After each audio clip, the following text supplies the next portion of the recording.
ಬನ್ನಿ ಪ್ರಕೃತಿಯ ಕೆಲವು ವಿಚಿತ್ರ ಜೀವಿಗಳ ಬಗ್ಗೆ ಇರುವ ತಪ್ಪು ಕಲ್ಪನೆಗಳನ್ನ ನೋಡೋಣ. ಊಸರವಳ್ಳಿಗಳು ಅಡಗಿ ಕೂರ್ಲಿಕ್ಕೆ ಬಣ್ಣ ಬದಲಾಯಿಸುತ್ತವೆ ಅಂತ ಎಲ್ಲರೂ ಅನ್ಕೋತಾರೆ. ಆದ್ರೆ ಆ ನಂಬಿಕೆ ಶುದ್ಧ ಸುಳ್ಳು. ನಿಜವಾದ ಕಾರಣ ಇನ್ನೂ ಇಂಟ್ರೆಸ್ಟಿಂಗ್ ಆಗಿದೆ. ಹಾಗಾದ್ರೆ ನಿಜವಾಗ್ಲೂ ಅವು ಬಣ್ಣ ಬದಲಿಸೋದು ಯಾಕೆ?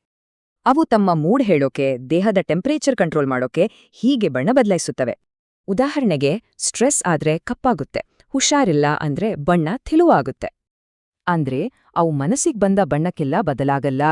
ಅವುಗಳಿಗೂ ಒಂದು ಲಿಮಿಟ್ ಇದೆ. ಊಸರವಳ್ಳಿ ಅಷ್ಟೇ ಅಲ್ಲ, ಪ್ರಕೃತಿಯಲ್ಲಿ ಇನ್ನೂ ಎಷ್ಟೋ ವಿಚಿತ್ರ ಜೀವಿಗಳಿವೆ.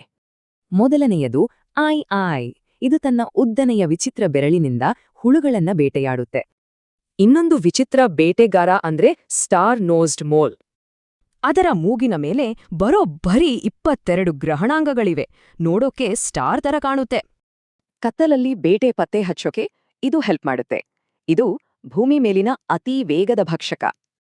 ಪ್ರಾಣಿಗಳ ಬಗ್ಗೆ ಇನ್ನೂ ಎಷ್ಟೋ ಕಟ್ಟುಕಥೆಗಳಿವೆ. ಮುಂದಿನ ಬಾರಿ ಯಾವ ಪ್ರಾಣಿಯ ಸತ್ಯ ತಿಳಿಯೋಣ?